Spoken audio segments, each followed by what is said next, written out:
All right, good morning, guys. Today we're going to be covering 9.4 areas of regular polygons.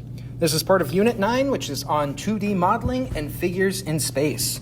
So let's go ahead and jump right in. So to begin, we got some vocab words on polygons, specifically regular polygons, and what are they? So to begin, we're going to start off with the word regular. So the word regular in geometry just means that all sides and all angles are congruent. That's what regular means. So anytime that you see a regular triangle, that just means that it's an equilateral triangle or a regular quadrilateral. Well, if all sides and all angles are congruent and it's a quadrilateral, that means that it must be a square. So again, these are just sided shapes, and these sided shapes are all going to have the same length for their sides and the same degree amount for their angles. That's what regular means. Now, the term polygon, that just means many-sided figures. So poly means many, and gon is a sided figure. So a polygon is just a many-sided figure. So there's many types of polygons, and we've already seen a few of these in this class so far. So we're going to go ahead and list out all the different types that there are. So we have this table here. We have the number of sides on the polygon, the name of the polygon, and then the total degree amount for the internal portion of the polygon. So if I add up all of the angles on the inside, what does it equal? The first one that we're going to work with is one that we should be familiar with. We've been covering it since August, and that is a three-sided shape, otherwise known as a triangle. Of course, in that triangle, there's always 180 degrees. A four-sided shape is a quadrilateral, and a quadrilateral will have 360 degrees. A five-sided shape is a pentagon, and a pentagon will have 540 degrees. A six-sided shape is a hexagon, and a hexagon will have 720 degrees. A seven-sided shape is a heptagon, and a heptagon will have 900 degrees. An eight-sided shape is an octagon, and an octagon will have 1,080 degrees. A nine-sided shape is a nonagon, and a nonagon will have 1,260 degrees. And then the last one that we'll have in this list is a 10-sided shape called a decagon, and a decagon will have 1,440 degrees. Now, if we'll notice, each time that I add one side to my figure, the amount of degrees within my figure increases by 180 degrees. And this often comes from the fact of if I have a quadrilateral, I can split it into two triangles. And we know that a triangle has 180 degrees. So there'd be 180 degrees per each triangle there. If I have a pentagon, well, that's a five-sided shape. With a five-sided shape, I can create 1, 2, 3 triangles. And each of these triangles has 180 degrees. Give me a total of 540, or 180 times 3. Next up, a hexagon. A hexagon will have 6 sides. So it look like two trapezoids put together. And if I were to connect the vertices, I'd have 1, 2, 3, 4 triangles. So 1, 2, 3, 4. And as we can see with these 4 triangles, they're all 180 degrees. 4 times 180 will give us 720. So as we can see, it increases by 180 degrees each time because we can draw in one extra triangle with that extra vertex each time. And if we can do that, then of course we can determine how many degrees are within those figures. So that leads us to some more important vocabulary terms. The next important term that we have here deals with everything that is located around our polygon. So we have a regular polygon here, and we need to determine which type of polygon this is. We can determine that by counting the sides. So we have 1, 2, 3, 4, 5 sides, making this into a regular pentagon. Now, within polygons, and again, a polygon is any one of these, any sided shape, within a polygon, there will always be a center of the polygon. Of course, the center is right in the middle of our shape. From the center, we can draw a couple different pieces. Now, the first piece we should be familiar with, and that is of a radius. Now, all polygons will have a radius. The radius for a polygon will go from the center of our polygon to any point, any vertex on our polygon. So it can only go to one of these points where the sides meet. That is called a radius. And we'll go into depth on why that is a radius, and it deals with circumscribing a circle around our pentagon. The other term that we have is a new term, and that term is called an apothem. Now, an apothem also starts at the center of our polygon, and it will go to any side, any of the sides, but the unique part about the apothem is that it will intersect at the midpoint of those sides. So it will not only intersect that side at the midpoint, it will also split it perfectly in half. So an apothem of a regular polygon is a segment joining the center to the midpoint of any side. Now, with this regular polygon, of course, the radius goes to the point because it is the radius of the circumscribed circle.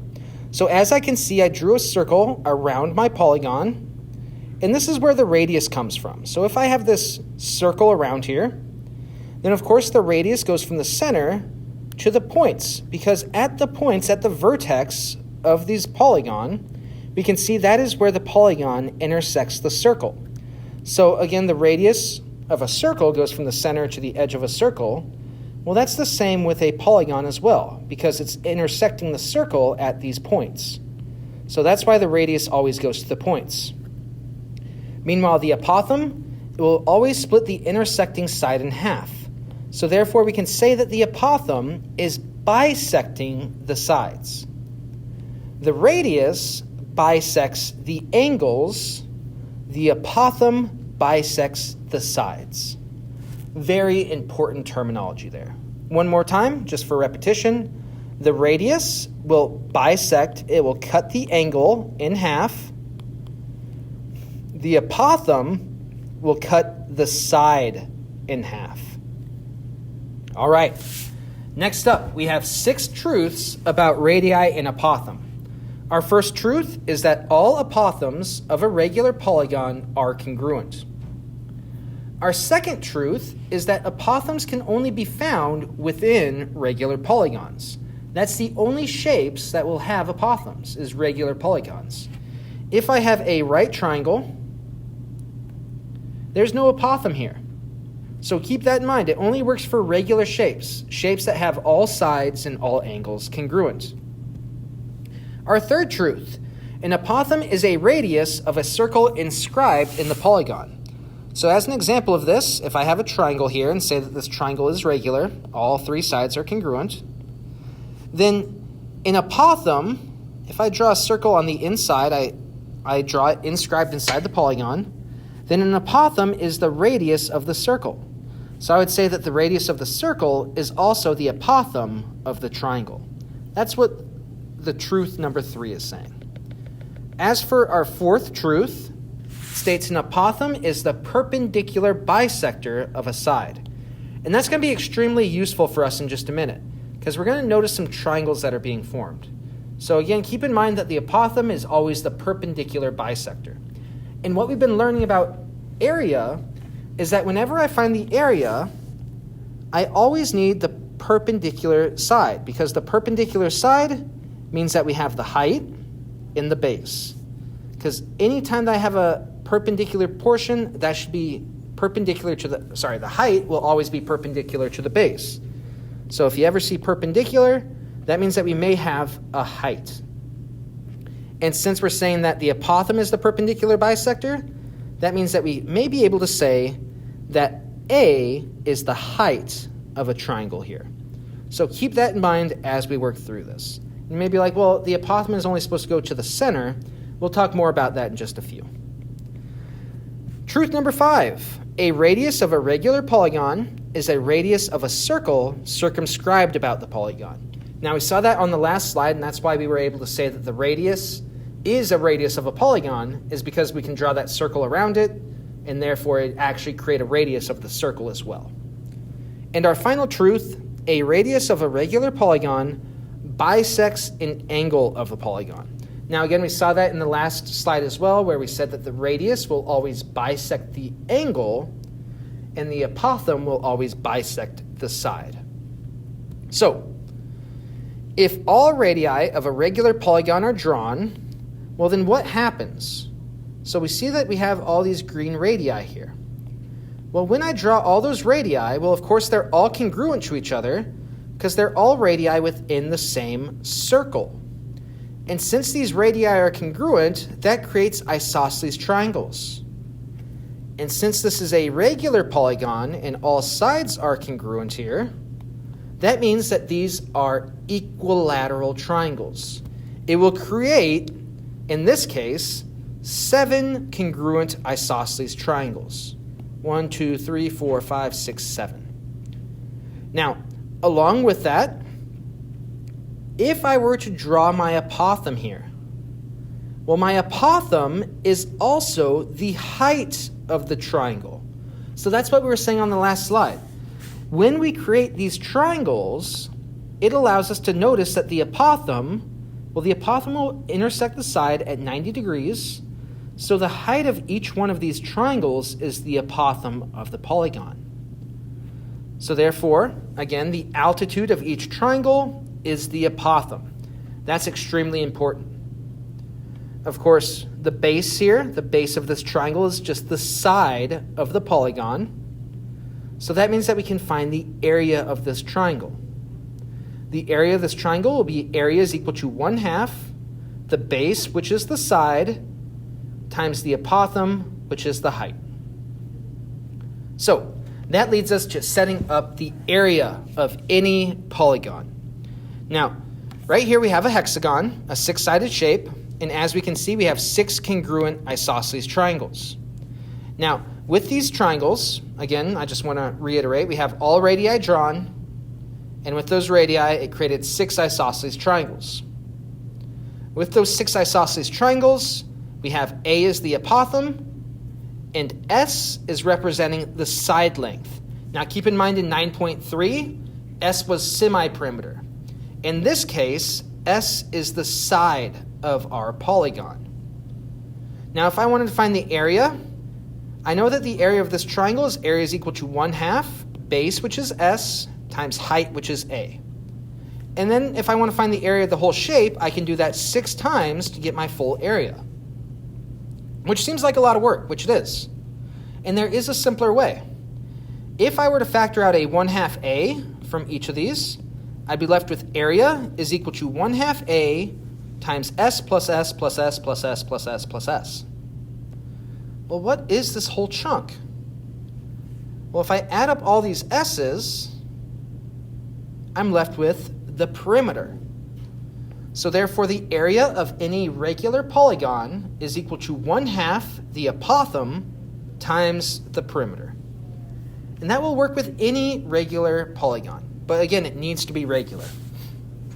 So with that being said, this is now the formula that we'll use. Make sure that you mark it down. And at this point, let's try out some sample problems. Our first sample problem. A regular polygon has a perimeter of 40 and an apothem of 5. Find the polygon's area. So they already give us all the information we need. They tell us the apothem is 5, the perimeter is 40, so I can do 1/2 of 5 times 40. Half of 40 is 20. 20 times 5 is 100 units squared. So the answer of this area is 100 square units. Next up, an equilateral triangle has a side 10 centimeters long. Find the triangle's area. Now there's a couple different ways that we can go through this, but we already have the area formula for an equilateral triangle. And feel free to use that because that is still a very important formula for us. That formula is side squared times radical 3 divided by 4 is equal to the area. And that's for any equilateral triangle. Now, of course, I can still use area is equal to 1/2 apothem times perimeter. That works here. But I'd need to find the apothem, and that'd make it a little bit more difficult in this case. So I know that the side length is 10. If I plug in 10 for s, I'm left with 1/4 times 10 squared, which is 100, times radical 3. So therefore, I get 100 over 4 times radical 3. 100 divided by 4 is 25. 25 rad 3 will give us our final answer of 43.3 units squared. So again, this is about 43.3 units squared. All right, next up. A circle with a radius of 6 is inscribed in an equilateral triangle. Find the area of the triangle. So if we think back to our 6 truths, one of our truths was, if I have a radius of a circle inscribed inside of a triangle, inscribed inside of a polygon, that radius is the apothem. So therefore, OP is our apothem, and that circle's radius is 6. So therefore, the apothem is 6. Further, AB is a tangent segment, and it's tangent at point P. Now again, if I have a radius of a circle and it intersects a tangent line, they will always intersect at 90 degrees. Since this is an equilateral triangle and I have the radius AO drawn in, well, that will bisect the angle, making this 30 degrees, and by the no choice theorem, this must be 60. So therefore, we have a 30, 60, 90 triangle. As a result, I can draw a working 30, 60, 90 triangle right next to it. Of course, as we said earlier, our apothem is 6, so OP is 6, and if I look at our right triangle here, I can see that that would correspond with length x. So therefore, I can say x equals 6. Next, we want to find AP. Well, what side does AP match with inside of the triangle? Well, AP will map onto x rad 3. So therefore, AP is equal to x rad 3. If x is equal to 6, AP is equal to 6 radical 3. If AP is 6 rad 3, what is A to B? Well, if AP is 6 rad 3, and it's half of AB, AB will be double that, or 12 radical 3. So now we have the side length as 12 rad 3. We have our apothem as 6. To find my perimeter, I can do 12 rad 3 times 3, which will give us 36 rad 3 as the perimeter. Again, I keep saying this, OP is 6, and that's our apothem.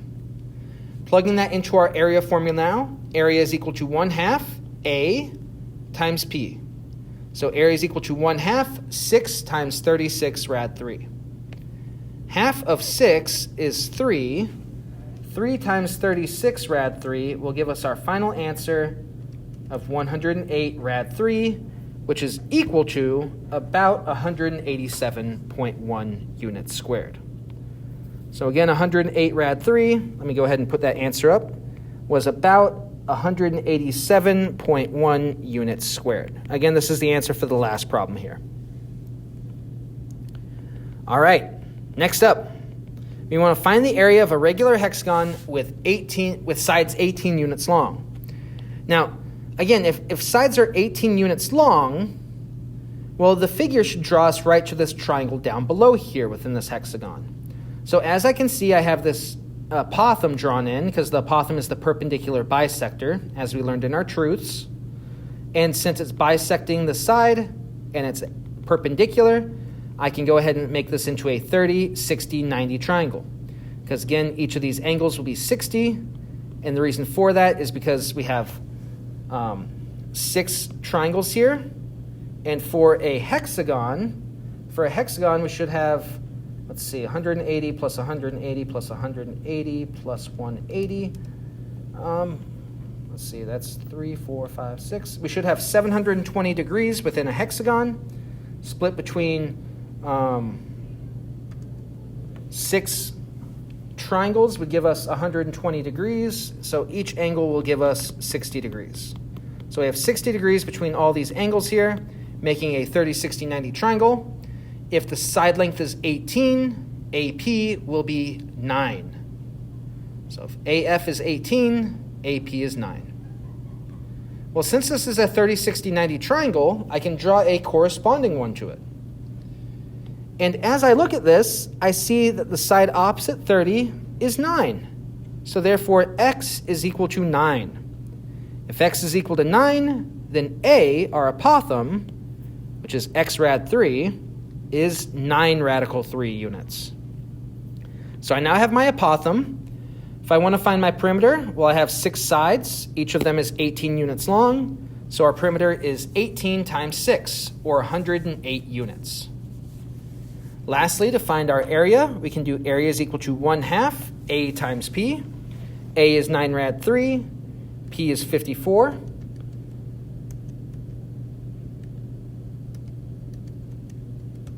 If we go ahead and enter that into our formula, we get area is equal to 1/2 9 rad 3 times 108.